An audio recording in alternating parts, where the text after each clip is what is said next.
Hello, my name is Jordan Larson, and I worked this past weekend with Hastim Al-Jangid, Sarath Chandra Bandaru, and Muhammad Ali, and we were working in the UMKC 2015 Hackathon on a self-monitoring automated residential technology implementation, in that we wanted to harness some technologies offered by IBM in their Internet of Things Smart Gateway. We ended up establishing some services on a Node-RED server through the IoT technologies, and our use case was looking at temperature in a home and then allowing for separate configurations for a homeowner's temperature, what they're most comfortable with, depending on the homeowner's season and their location. So as the homeowner is approaching their house, they're going to transition from an away status to a nearby status. And that can be marked by something like, I don't know, within an hour of the person returning home, the furnace will turn on if the house needs to be warmer.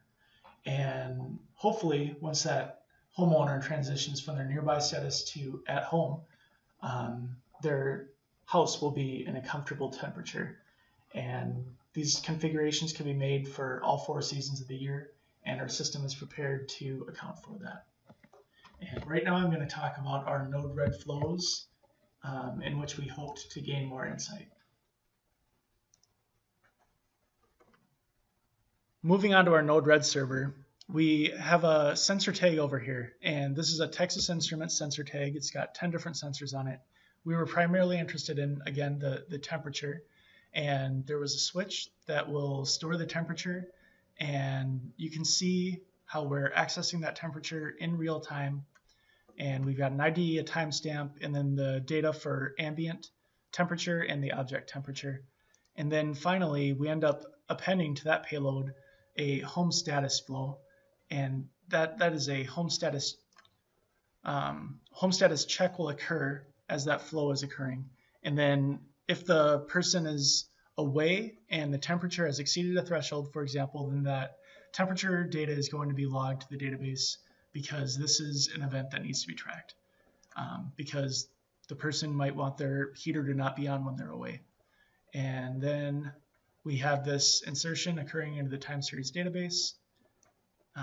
And then we have some more REST services, REST APIs for home status and for season status, so that a person can update their home status or season status at any time. And every time that a heat check is triggered, we enter into this flow where we scan for over the threshold. And if the temperature is over the threshold, not only do we store that temperature up here in the heater database table, we also send an SMS alert message through an SMS service. And we have an early implementation of a front-end concept. And this is not real data. However, if we were able to stream real data using our established services, it would look much like this.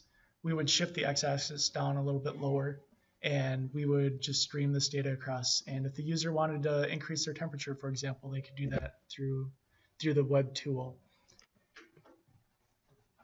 And then they could also update their season status at any time. So if they want to go to a different configuration, they could just click on winter and their season would be updated. Or if they wanted to update their location, they could go to, they're going to be away right now, so we're going to end up firing off events after that occurs.